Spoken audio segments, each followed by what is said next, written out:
Тук имаме да обработим много подови настилки, мукети и мека мебел.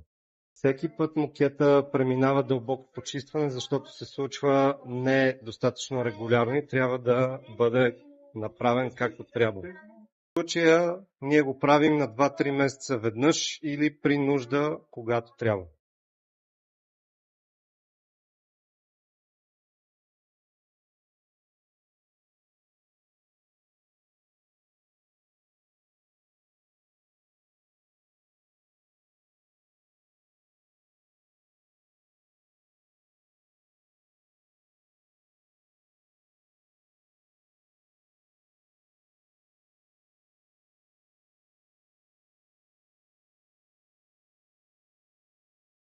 Накисваме петната, за да се махнат забележките по-лесно.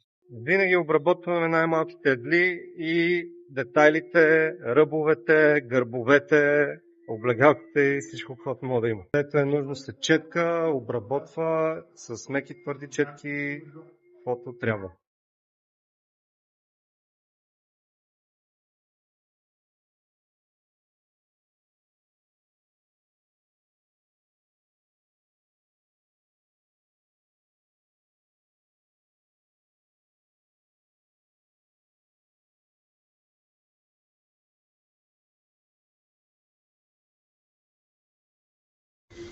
Третираме петната предварително, после киснем с още 2 препарата и резултат е на лице.